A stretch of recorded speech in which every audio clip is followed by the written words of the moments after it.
By the late 1930s, the B-17 had evolved into a machine capable of flying 2,000 miles with a full bomb load, maintaining altitudes of over 25,000 feet, and returning home battered but intact from missions that would have destroyed lesser aircraft.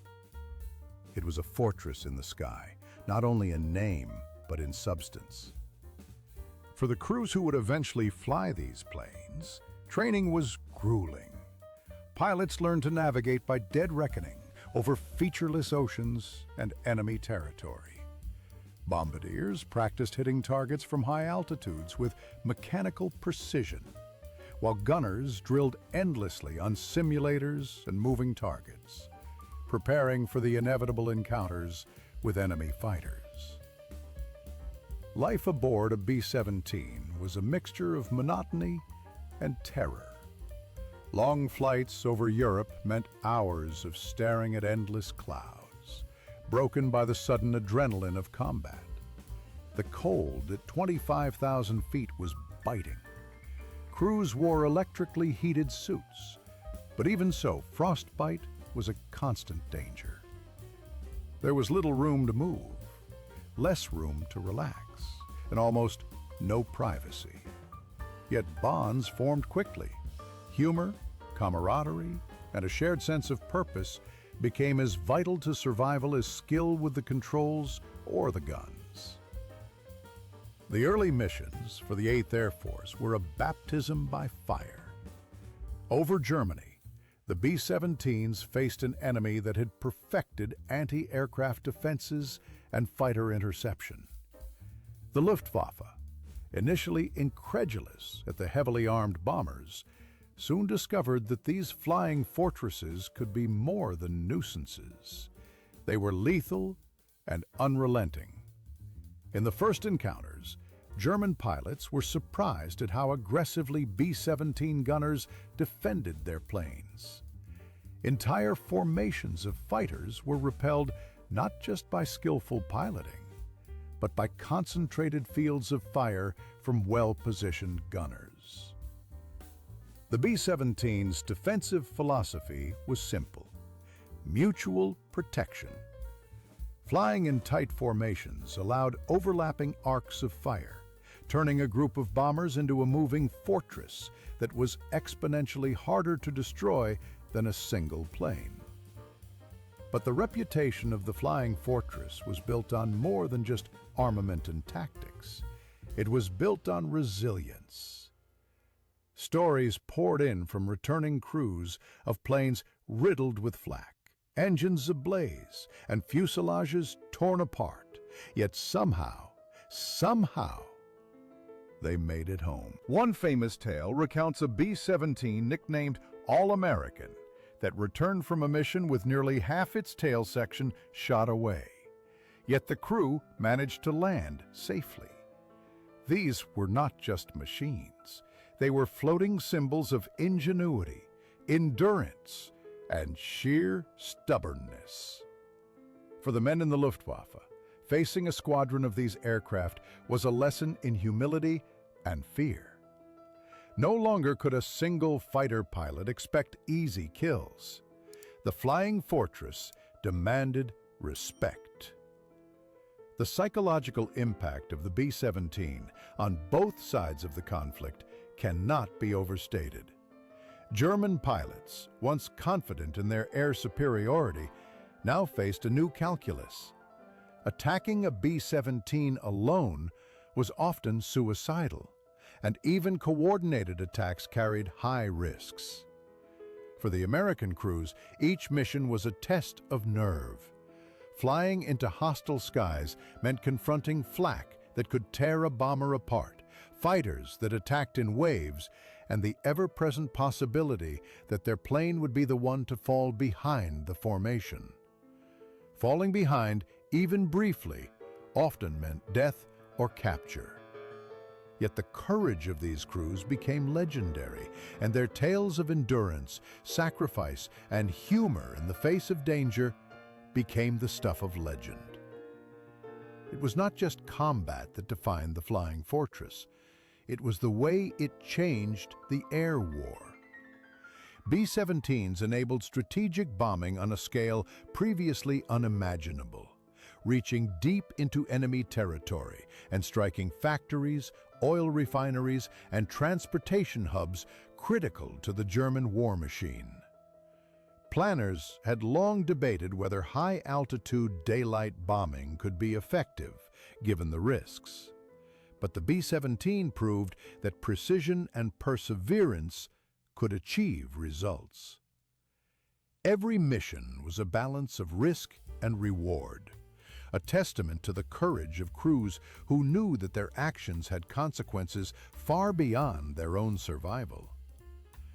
And yet, for all its strengths, the B-17 was not invincible. Stories of planes shot down, crews captured, And missions that ended in disaster reminded everyone that the Flying Fortress, despite its name and guns, was still vulnerable. Losses were heavy, and each mission carried a grim awareness that some would not return. This duality, immense power, coupled with constant peril, gave the Flying Fortress its mystique. It was a machine of war, yes, but it was also a stage for human courage, ingenuity, and resilience. The men who flew B-17s learned to laugh at danger, even when it seemed absurd. Accounts from veterans describe moments of gallows humor, a gunner joking about having too many holes in the plane to count, or a pilot quipping that his target was probably surprised to see a whole flying fort staring him down. These glimpses of humanity, threaded through the relentless tension of aerial warfare, reveal the character of the crews who made the Flying Fortress more than just an aircraft. They made it a living legend. By the time the B-17 had entered full production and combat deployment, it had achieved a rare combination: technological superiority, strategic utility, and a psychological edge over the enemy. German pilots would speak of its guns, its toughness, and its unpredictable courage in almost mythical terms. Allied aircrews, despite losses and constant danger, felt a connection to their machines, a trust that the Flying Fortress would carry them through the storm, if not unscathed, then at least home. As we look back at the early missions of the Flying Fortress, we see more than a bomber. It was a turning point in air warfare. It was the embodiment of American industrial power, technological ingenuity, and the unyielding spirit of its crews. Each mission, each encounter with the Luftwaffe, and each story of survival built the legend that would define the B-17 for generations. The sky's silent giant had arrived, and it was about to change the face of aerial combat forever. The Flying Fortress, bristling with guns, engines, and determination, was not just a plane, it was a testament to what human courage, ingenuity, and teamwork could achieve against overwhelming odds. It demanded respect, inspired awe, and instilled fear in the hearts of its enemies. For the men who flew her, for the engineers who built her, and for the planners who deployed her, the B-17 was proof that a machine could be more than metal and fuel. It could be a symbol, a sanctuary, and a weapon that shaped history. And so as the sun set over the training fields of America, and the skies of Europe began to tremble under the roar of engines, the Flying Fortress took flight, silent, immense, and indestructible in spirit. Little did anyone know that these early missions were just the beginning of a saga that would etch the name B-17 into the annals of war, courage, and legend. Chapter 2. From Targets to Hunters. By the early 1940s, the B-17 Flying Fortress had begun to leave its mark on the skies over Europe. What started as a silent, imposing figure in training fields and test runs now became a symbol of relentless American resolve. Yet for all its firepower and range, the B-17 initially faced a harsh reality. In the early missions over Nazi-occupied territory, the Flying Fortress was often a target, not a predator. Luftwaffe pilots, skilled, experienced, and numerous, treated these early formations with a mix of curiosity and contempt, believing that a bomber, no matter how heavily armed, could not stand against the full might of the German Air Force. They were about to learn a very harsh lesson. The turning point for the Flying Fortress came in the concept of formation flying. Instead of sending individual bombers or small groups, the U.S. Army Air Forces began organizing large formations, sometimes dozens of B-17s flying in tight, V-shaped wedges known as combat boxes. The genius of this tactic lay in its simplicity. By overlapping the fields of fire from multiple bombers, each aircraft could contribute to a defensive wall of bullets. The bombers were no longer isolated, vulnerable targets. They became mutual guardians of each other's lives. To a German pilot diving through clouds toward the expected easy prey, this sudden barrage of .50 caliber fire could be shocking. Entire waves of enemy aircraft were often repelled or destroyed before reaching their targets. Gunners, trained extensively before being sent overseas, became the unsung heroes of this transformation. Each turret, each machine gun mount, was manned by a crew member whose life depended on accuracy, quick reflexes, and nerves of steel. The ball turret gunner, curled into a metal sphere beneath the plane, faced perhaps the most dangerous position. Suspended like a spider in the air, exposed to the enemy, freezing at high altitude, yet capable of turning the tide of a dogfight. Tales from veterans describe gunners calmly counting bullets, tracking enemy fighters, and shouting out corrections to their comrades, all while dodging streams of tracer rounds. It was a ballet of precision and courage, a deadly choreography that transformed the B-17 from prey into predator. The change was not immediate.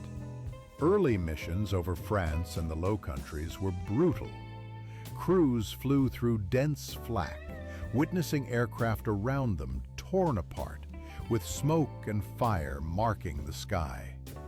The Flying Fortress, despite its resilience, was still vulnerable. German pilots adapted quickly, using head-on attacks and coordinated formations to exploit any gaps. But as crews gained experience, they learned to anticipate maneuvers, to adjust altitude and speed, and to rely on each other's firepower. Slowly, the dynamic shifted. B-17s were no longer simply being hunted. They were actively defending and striking back, often surprising Luftwaffe pilots who had underestimated them. The psychology of these missions was a unique blend of fear, adrenaline, and dark humor. Pilots would joke about friendly fire from above when gunners' bullets strayed, or comment sarcastically on the accuracy of flak bursts, while knowing that a single miscalculation could end their lives. Flight engineers monitored engines, fuel, and systems under extreme conditions, their hands frozen in the bitter heights, yet moving with practiced efficiency. Bombardiers, locked on targets hundreds of feet below, became mathematical wizards, calculating wind, altitude, and drift while under fire. The crew operated as a single organism, each member vital, each life intertwined with the others. One illustrative example came from a mission over Bremen in 1943. A formation of B-17s, numbering over 40, faced repeated attacks from Messerschmitt Bf-109s and Focke-Wulf FW-190s. At first, chaos reigned. Pilots described clouds of tracer fire, explosions around them, and the terrifying realization that a single hit could ignite a bomb or tear the fuselage apart. But as the formation pressed forward, gunners coordinated their fire, pilots maintained the combat box, and eventually, the Luftwaffe attack faltered. Several enemy aircraft were destroyed, and remarkably, most of the B-17s returned to England. The mission, initially a nightmare, ended as a testament to the efficacy of teamwork, training, and the inherent toughness of the Flying Fortress. It was during this phase that the B-17 earned a psychological edge over its adversaries. German pilots began to speak in hushed tones about the Flying Fortresses, noting the almost impossible odds of taking them down without heavy losses. What had once been seen as lumbering targets were now agile hunters in their own right, each bomber a deadly mix of guns, altitude, and tactical discipline. Even when isolated, a B-17 could still inflict serious damage, making the cost of engagement extremely high. But the transformation from target to hunter also required innovation on the American side. Pilots and tacticians developed new flight techniques, coordinated timing, and radio communication strategies that allowed formations to operate like living defensive networks. Lessons were learned through trial and error, often at the cost of aircraft and lives, but the payoff was enormous. The B-17 was no longer just a bomber. It had become a weapon capable of defending itself while delivering precise strategic blows deep into enemy territory. Beyond the battlefield, these lessons also shaped morale and culture among the crews. Shared hardship, the thrill of survival, and the pride of mastering such a complex machine fostered a unique esprit de corps.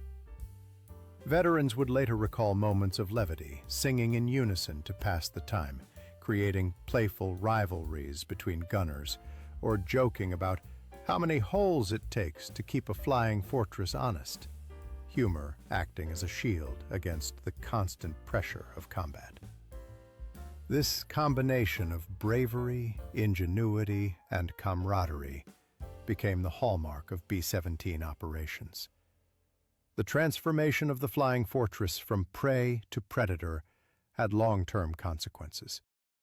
It validated the strategy of high-altitude daylight bombing, demonstrating that bombers could both survive and impose strategic damage without relying solely on nighttime cover.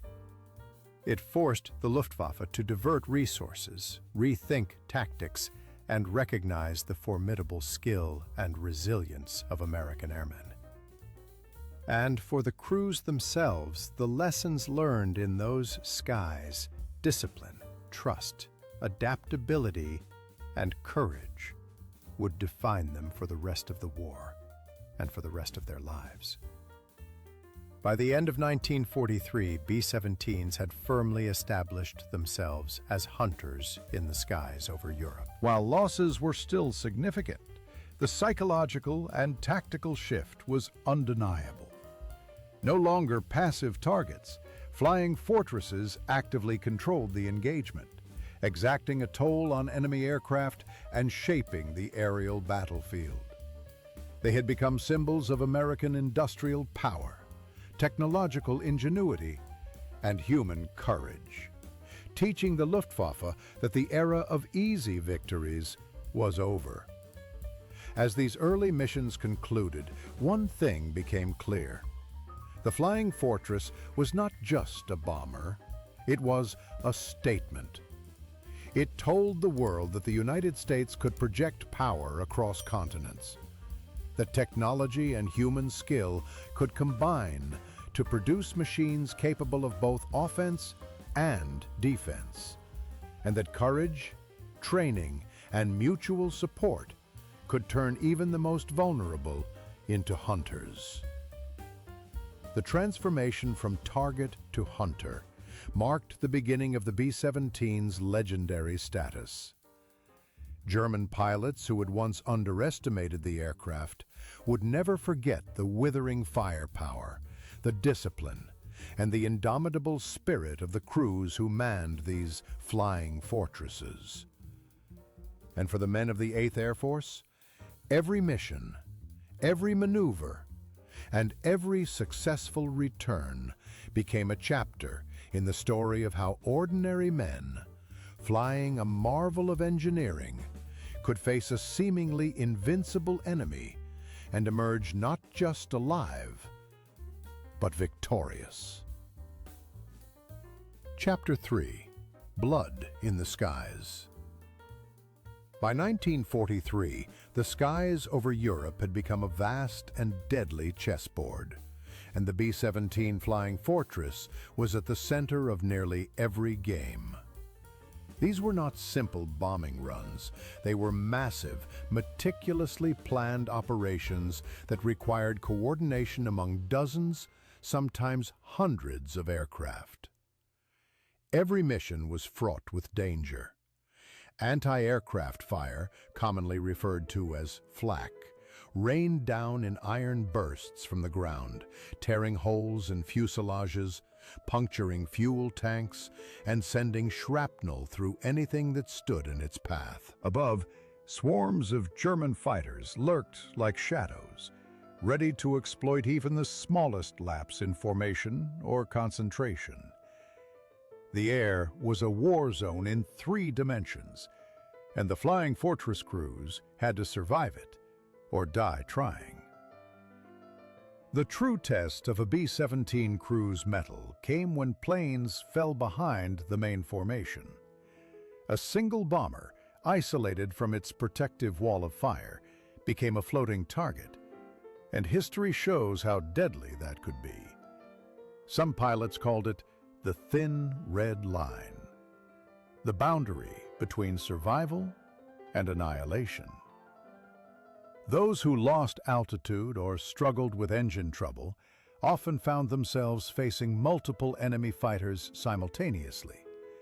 The speed, coordination, and accuracy of German pilots meant that a lagging B-17 could be hit within minutes. Yet even in these dire moments, crews demonstrated ingenuity and courage. Gunners fired relentlessly. Pilots executed evasive maneuvers honed in training, and engineers worked frantically to keep faltering engines running. Survival often hinged on sheer skill, quick thinking, and a measure of luck. One of the most harrowing examples occurred during a mission over Bremen in the spring of 1943. A formation of over 40 B-17s faced relentless attacks from Luftwaffe fighters. At first, the American bombers advanced in tight formation, their overlapping fields of fire repelling some of the initial attacks. But during the approach to the target, a storm of flak erupted. Explosions shredded wings and fuselage alike. Several bombers were hit and began to lag behind, immediately becoming magnets for the fighters. One B-17, nicknamed the Phoenix, took hits to its engines and tail, yet its crew refused to bail out. The pilot, a man barely 25, executed a series of sharp, banking maneuvers, all while the gunners returned fire with deadly precision. Against all odds, the battered bomber managed to limply return to England, landing with half its tail missing. Stories like this spread quickly among crews, cementing the Flying Fortress's reputation for toughness and the courage of its crews. The crews themselves were a study in human psychology under extreme stress. Imagine sitting in a metal tube thousands of feet above the earth, with freezing temperatures, deafening engine noise, and enemy bullets tearing past your cockpit.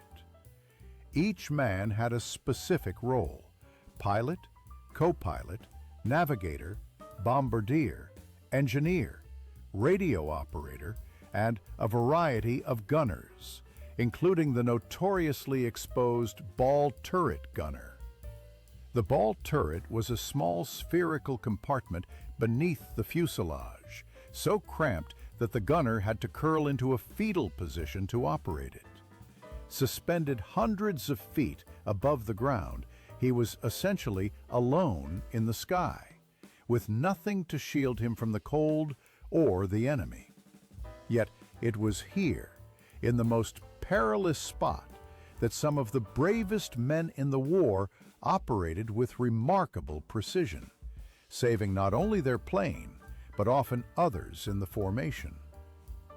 The bombing missions themselves required a combination of mathematical precision and almost ritualistic procedure.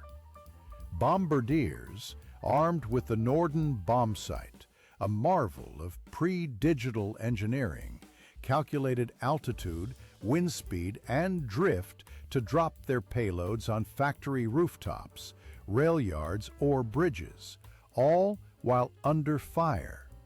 A single miscalculation could mean missed targets, or worse, bombs striking civilian areas. The pressure was immense. Yet, despite the danger, crews developed routines and rituals to cope. Some sang songs to calm their nerves. Others recited prayers or jokes to each other over the intercom. Humor became a survival tool, a way to humanize the inhuman.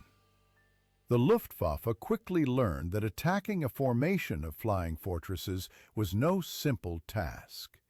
While early German pilots underestimated the B-17's defensive power, repeated encounters proved that even a single bomber could unleash a lethal hailstorm of bullets. German fighter pilots found themselves not only dodging flak from the ground, but also trying to navigate an aerial minefield of overlapping machine gun fire.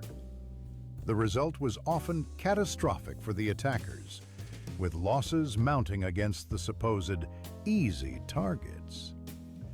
Veteran accounts from both sides describe moments where the sky seemed to explode with tracer fire, smoke, and fireballs, a terrifying yet awe-inspiring sight, where bravery and skill could tip the balance between life and death in a matter of seconds. Yet for all its firepower and formation tactics, the B-17 was still vulnerable. Weather, mechanical failures, and fatigue often caused planes to fall behind. These stragglers became the nightmare of every formation leader. Fighter pilots knew that targeting a lone B-17 offered the best chance for a kill. One illustrative incident occurred during a mission to Regensburg. The formation was hit by a sudden thunderstorm, scattering several bombers. Isolated, one plane was attacked by multiple FW-190s. The gunners fought valiantly, downing 2 attackers, but the aircraft sustained critical damage. Miraculously, the crew managed to limp across hostile territory, landing hundreds of miles from their base. The story became emblematic of both the peril and resilience inherent in every mission. As the war progressed, the flying fortress also became a tool of psychological warfare. German civilians and soldiers alike began to associate the drone of B-17 engines with impending destruction. The mere sight of a squadron approaching over industrial cities struck fear into hearts, while the American crews felt the weight of that responsibility. Every mission carried not just the technical challenge of flying and bombing, but also the moral burden of war. Decisions had to be made about Early missions in 1942 and 1943 saw up to 25% of aircraft lost on some sorties. Yet even with these staggering odds, crews continued to volunteer for more missions, driven by a mixture of duty, camaraderie, and an unshakable belief in the mission. Stories abound of men returning to their planes after narrowly surviving previous missions, determined to fly again. These acts of courage forged legends that would endure long after the last flak burst faded from the skies of Europe. Among the most remarkable aspects of these missions was the innovation under fire. Pilots and crew developed on-the-fly tactics to evade fighters and flak, sometimes improvising maneuvers that would later become standard procedure. Engineers repaired damage mid-flight, sometimes in freezing conditions that made movement almost impossible. Gunners adapted to changing enemy patterns, predicting attacks with almost instinctual timing. The Flying Fortress was no longer just a machine. It had become a platform for human ingenuity, courage, and adaptability, a true partner in survival and combat. Even amidst the horror, moments of human connection shone through. Crew members shared cigarettes, letters, and stories of home, maintaining a thread of normalcy in an otherwise extraordinary situation. Pilots joked about the friendly skies as bullets and flak rained around them, and gunners quipped about the accuracy of German marksmanship, finding laughter in the tension. These small acts of humor and resilience were as essential as guns or engines, keeping morale alive and reminding crews that they were more than soldiers, they were humans facing impossible odds together. By the end of these grueling campaigns, the B-17 had earned a reputation not just as a bomber, but as a machine that could endure punishment, protect its crew, and execute missions with precision under conditions that would have destroyed lesser aircraft. The aircraft's durability, combined with the courage and skill of its crews, fundamentally shifted the balance in the air war over Europe. German pilots, who had once approached flying fortresses with overconfidence, learned to respect them, adapting their tactics, yet often at great cost. The B-17 had transformed the sky into a battlefield where bravery, coordination, and mechanical resilience dictated survival. In retrospect, these blood-in-the-skies missions were a crucible, forging the legend of the Flying Fortress. Each sortie combined engineering marvel, tactical innovation, human bravery, and sheer stubborn determination. From stragglers facing multiple enemy fighters to entire formations repelling waves of attacks, the narrative of the B-17 became one of endurance and heroism under extreme conditions. The aircraft was not invincible, but it amplified the courage, skill, and resourcefulness of those who flew it, turning ordinary men into legends, and turning the sky into a theater of both tragedy and triumph. The legacy of these missions is multi-layered. Strategically, the Flying Fortress proved the effectiveness of high-altitude daylight precision bombing. Psychologically, it instilled fear in the enemy and confidence in its own crews. Technologically, it demonstrated the potential of integrating defensive firepower, formation tactics, and crew coordination into a coherent combat strategy. And personally, it showed how human ingenuity, teamwork, and resilience could thrive even in the most extreme and lethal environments. As the smoke cleared over bombed cities and damaged Luftwaffe squadrons retreated, one fact became undeniable. The B-17 Flying Fortress had emerged as a dominant force in the skies. What had once been the hunted was now, in many ways, the hunter. Its crews, forged by fire and iron, had turned the tables on an enemy that had once regarded them as vulnerable. Yet the risks remained. The skies were still perilous, and every mission reminded everyone involved of the razor-thin line between life and death.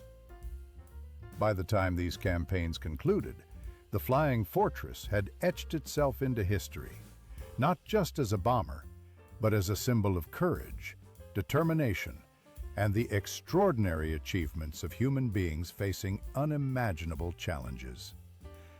The blood spilled in the skies was not in vain. It created a legacy that would inspire future generations of aviators, engineers, and ordinary people alike. The story of the Flying Fortress is, above all, a story of resilience, ingenuity, and the indomitable spirit of those who dared to fly into danger time and again for a cause larger than themselves. Chapter 4. The Fortress Falls Behind. Despite the formidable reputation of the B-17 Flying Fortress, the reality of aerial warfare remained harsh and unforgiving. Even the most disciplined formations, bristling with guns and crewed by seasoned veterans, could not escape the inherent vulnerabilities of the skies.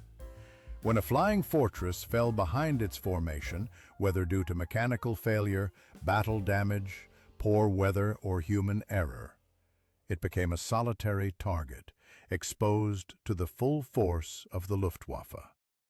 The difference between survival and annihilation could be measured in seconds. Formation discipline was the backbone of the Flying Fortress's defense. Pilots were drilled extensively in keeping their assigned positions, maintaining altitude, speed, and relative distance from other bombers.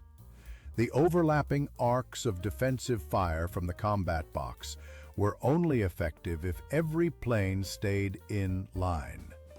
A single gap could compromise the entire defensive network. Yet, under the stress of combat, this discipline was difficult to maintain. Turbulent weather, evasive maneuvers, or damage could cause a bomber to lag, and even minor deviations had catastrophic potential. For a plane that fell behind, the fortress became vulnerable, stripped of the protective wall of fire that had made it so deadly. The psychological strain of being the lagging bomber was immense. Crews knew the danger, yet they had little choice but to push forward. Pilots described the feeling of being alone in a living nightmare, with tracer fire arcing through the sky and enemy fighters circling like vultures. Gunners, often under direct attack, had to focus intensely on shooting accurately while maintaining communication with their pilot and fellow crew members. Every decision mattered. Evasive maneuvers, throttle adjustments, even the timing of a gunner's burst could spell the difference between life and death. For many, these missions tested not just skill, but sheer mental resilience. One of the most infamous examples of a B-17 falling behind occurred during a raid on Regensburg in August 1943. A formation of nearly 100 flying fortresses, accompanied by escort fighters, set out to strike the Messerschmitt aircraft factories deep in Bavaria. The weather was poor, with turbulent clouds obscuring visibility and making formation keeping difficult. Several bombers, including one nicknamed Lady Luck, experienced engine troubles and began to drop behind. Within minutes, Luftwaffe fighters attacked, exploiting the isolation of these aircraft. Tracer rounds stitched the air around them, and flak bursts shredded the sky. The pilot of Lady Luck executed a desperate series of evasive maneuvers while the gunners returned fire, managing to down a fighter before sustaining further hits. Despite this heroism, the plane was critically damaged. The crew survived through skill, luck, and sheer determination. But many others in similar situations were not so fortunate. These instances highlighted the dual nature of the B-17. Nearly indestructible when part of a formation, yet highly vulnerable when isolated. The German Air Command quickly analyzed these patterns, recognizing that attacking stragglers offered the best opportunity for success with minimal risk. FW-190s and BF-109s adapted their tactics, coordinating attacks to intercept lagging bombers at optimal angles. Head-on approaches, diving runs, and coordinated group assaults exploited the blind spots of even the most well-defended flying fortress. The result was devastating for those caught alone, but it also pushed American crews to innovate further. Evasive maneuvers, engine management, and gunnery coordination became matters of life and death. Pilots learned to anticipate enemy tactics, often improvising mid-flight, in ways that would later be formalized into doctrine. Gunners developed techniques for prioritizing targets under pressure, focusing on the most immediate threats to keep their bomber in the air. Engineers improvised repairs in freezing conditions, managing fuel, hydraulics, and engines under fire. Each surviving straggler became a case study in human ingenuity and endurance, illustrating that the Flying Fortress's reputation rested not solely on its design, but on the courage and skill of its crews. The toll of these experiences was immense, both physically and emotionally. Crews faced the constant possibility of death, capture, or severe injury. Frostbite, hypoxia, burns, and shrapnel wounds were common, and the mental strain of repeated missions left deep marks. Yet amidst this chaos, camaraderie and humor persisted. Pilots joked about the lonely sky blues. Gunners quipped about being target practice for the Luftwaffe. And engineers found ways to lighten the tension with sardonic commentary. These small acts of humor, repeated mission after mission, were essential coping mechanisms, providing psychological ballast in an otherwise relentless environment. Historical records are filled with stories of heroism under these circumstances. One notable example involved a B-17 that fell behind during a raid on Bremen. The pilot, realizing the peril, executed a series of banking maneuvers that would have been impossible under normal conditions. The gunners, working in perfect synchronization, shot down 2 attacking fighters and damaged several others.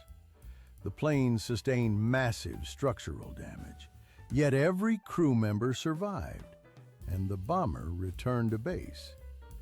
These stories illustrate the extremes of courage and skill required when a flying fortress fell behind, turning a potentially fatal situation into a legendary tale of survival. But not every story ended with a happy outcome. Many crews were lost to the skies, their planes never returning from missions. The high-altitude daylight raids that had defined the B-17's tactical advantage also made them vulnerable to concentrated enemy fire. When a bomber was separated from its formation, it faced the full might of German defenses alone. In such moments, the bravery and skill of the crew were often insufficient to guarantee survival. Memorials, letters, and accounts from survivors preserve the memory of these sacrifices, ensuring that the human cost of strategic bombing is never forgotten. The lessons learned from these losses were critical to the evolution of aerial tactics.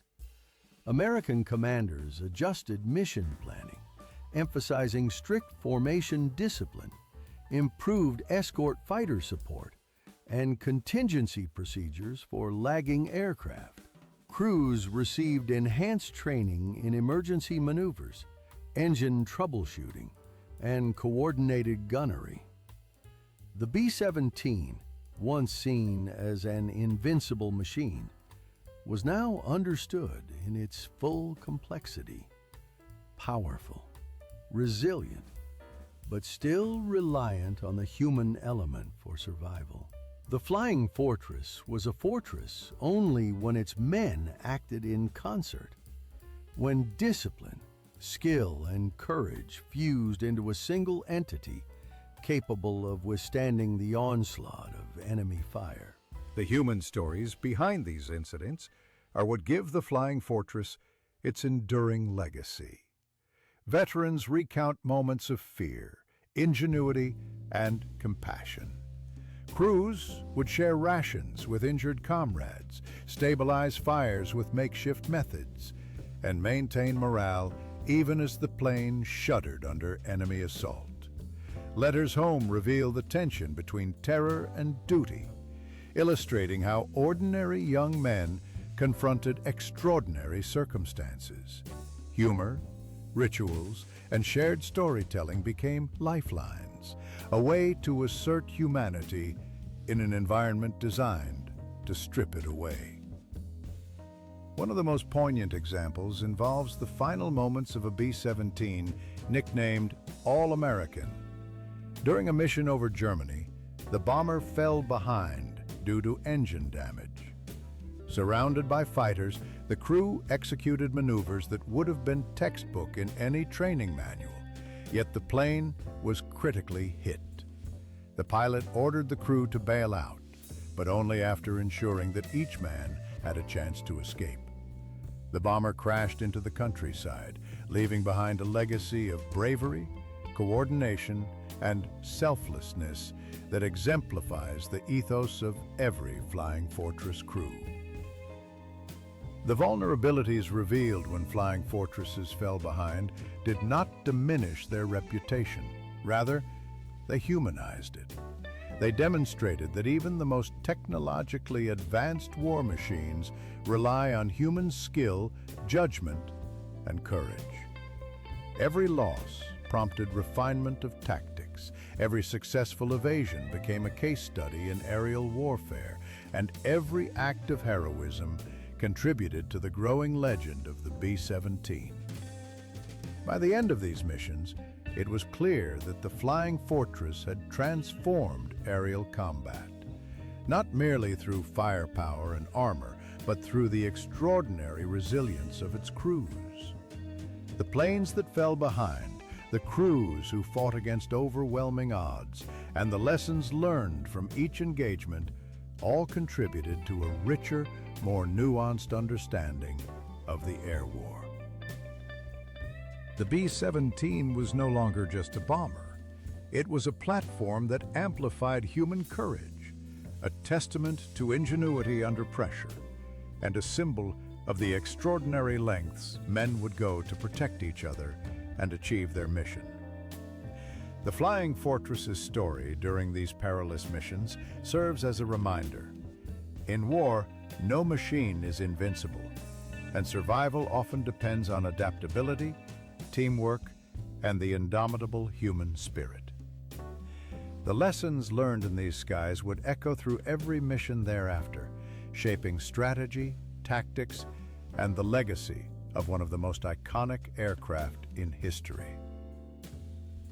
Chapter 5: Legacy of the Flying Fortress. The war in Europe had ended, but the echoes of the skies lingered long after the last B-17 touched down. The Flying Fortress, which had once been a terrifying, almost mythical figure to German pilots, had proven its worth and carved its place in history. Yet its legacy was not measured solely in bombs dropped or enemy planes destroyed.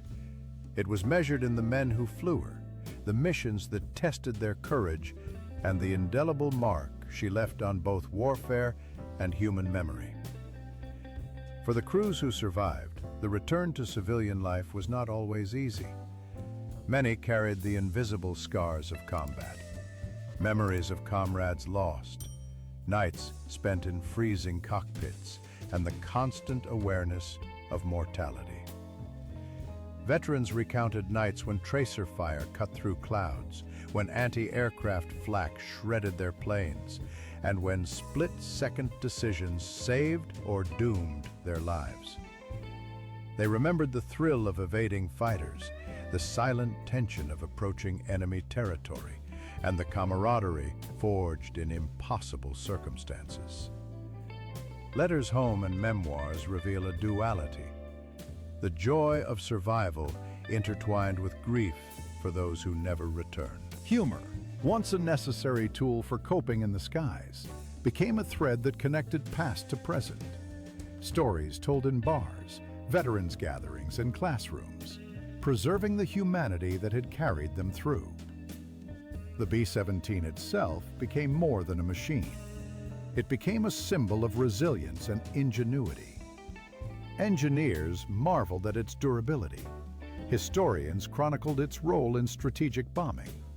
And educators used her story to illustrate the interplay between technology and human skill. The aircraft that had dominated the skies over Europe now dominated the imagination, appearing in books, documentaries, and later, films.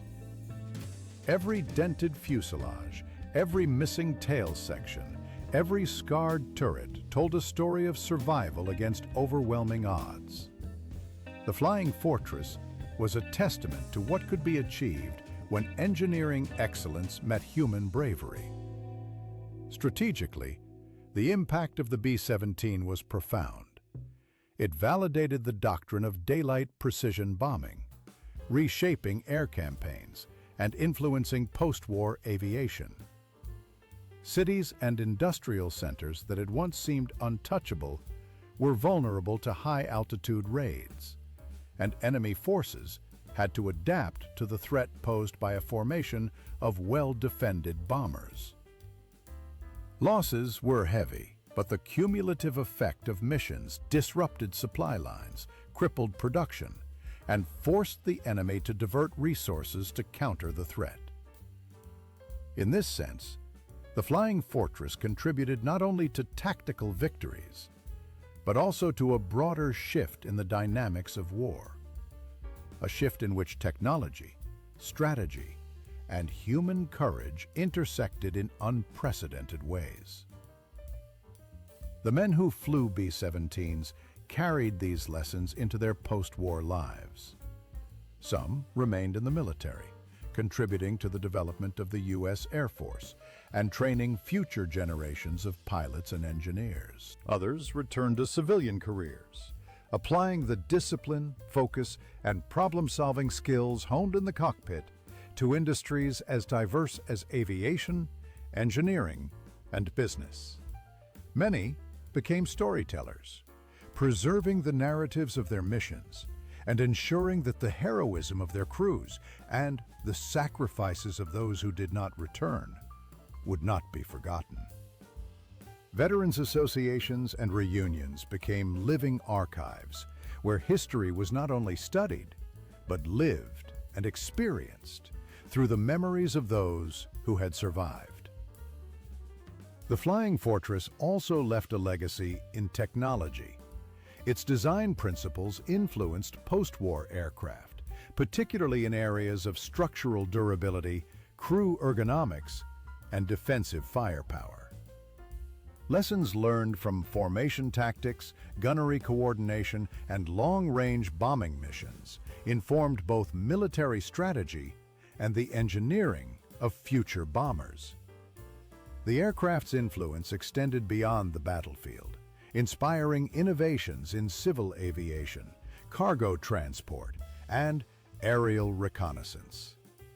In essence, the B-17 became a bridge between the era of World War II aviation and the technological advances of the Cold War and beyond. Yet perhaps the most enduring aspect of the Flying Fortress was its human story. Each plane was a microcosm of courage, teamwork, and sacrifice. Pilots navigated through flak and fighters with skill and nerve. Bombardiers calculated complex trajectories under duress. Gunners held their positions in freezing metal turrets, facing the immediate threat of death with steady aim. Engineers kept engines running in impossible conditions, and radio operators maintained communication amidst chaos. Together, these men transformed the Flying Fortress from a piece of machinery into a living entity, capable of surviving the worst that war could throw at it. Their stories, captured in memoirs, interviews, and oral histories, remind us that technology alone cannot triumph. It is the human spirit, ingenuity, and courage that give machines their true power. The legacy of the Flying Fortress extends even to the moral and philosophical dimensions of war. Strategic bombing, the very missions that defined the B-17's career, has been the subject of debate and scrutiny. Questions about civilian casualties, the ethics of precision versus area bombing, and the human cost of aerial warfare continue to provoke discussion. Yet within these debates, the heroism of the crews remains indisputable. They faced extraordinary danger with professionalism, skill, and courage, embodying a commitment to duty that transcended fear. Their legacy is one of both technological triumph and human endurance, offering lessons that reach beyond history into the realms of leadership, decision-making, and resilience. Museums around the world preserve the memory of the Flying Fortress. Restored aircraft, such as the famous B-17 Memphis Belle, serve as tangible reminders of the stories we have recounted. Visitors can walk through the cramped fuselage, peer into the ball turret, and imagine the bravery it took to man these positions. Exhibits include personal effects, letters, and photographs, connecting the mechanical with the human. These spaces allow contemporary audiences to experience a fraction of what crews endured, ensuring that the lessons of courage, teamwork, and sacrifice are passed on to future generations. The cultural impact of the B-17 is also evident in literature, film, and art. From war novels to documentaries and Hollywood productions, the Flying Fortress has inspired generations of storytellers. Her image, bristling with guns, engines, and determination, is a symbol of resilience and audacity. Authors have chronicled the missions with minute detail, capturing not only the technical challenges, but also the human emotions that defined each sortie. Films have dramatized the camaraderie, fear, and heroism, bringing the stories to life for audiences who never experienced the skies of Europe firsthand. Art and photography preserve moments of beauty amid chaos, from formations flying against the sunrise to damaged aircraft limping home under fire. The Flying Fortress thus occupies a unique space, a machine, a symbol, and a repository of human history and emotion. And yet, the most compelling legacy of the Flying Fortress is the men themselves. Survivors carried the lessons of teamwork, courage, and resilience into the post-war world. They became teachers, engineers, and storytellers, imparting their experiences to families, communities, and fellow veterans. Each life preserved and each story told added layers to the rich tapestry of history that the B-17 represents. The human connection is what elevates the Flying Fortress from a marvel of engineering to a living legend, a testament to what ordinary people can achieve under extraordinary circumstances. As the world moved forward into the mid-20th century, the Flying Fortress continued to serve, not only in military training and post-war exercises, but as a beacon of innovation. Her design informed subsequent bombers, and her story inspired generations of aviators. The lessons of survival, coordination, and courage under fire were passed down, not just in manuals or military doctrine, but in the very culture of aviation. The B-17 became a bridge between the past and the future, linking the heroism of World War II airmen with the evolving technology and strategies of the modern era. In the end, the legacy of the Flying Fortress is a story of convergence, technology and humanity, fear and courage, loss and triumph. It reminds us that even the most formidable machine requires the hands, minds, and hearts of those who operate it. It teaches that survival depends on teamwork and ingenuity, that heroism often manifests in ordinary people thrust into extraordinary circumstances, and that the mark of true legend is not only in what is achieved, but in the stories preserved for posterity. Walking through a restored B-17 today, one can almost feel the ghosts of the past, the hum of engines, the tension in the turrets, the camaraderie of men bound together by mission and peril. These machines, once instruments of war, now serve as memorials to human endurance, ingenuity, and courage. The Flying Fortress is more than metal and bolts. It is a testament to what humanity can achieve when pressed to the limits. A soaring symbol of determination etched into the history of the skies. And so, as we conclude the saga of the B-17 Flying Fortress, we are left with a story that is at once technical, strategic, and deeply human. It is a story of a silent giant that dominated the skies, of crews who turned fear into resolve, and of a legacy that transcends war itself. The Flying Fortress reminds us that history is built not only by machines, but by the people who dare to fly them, and that courage, ingenuity, and sacrifice echo far beyond the clouds in which they once soared.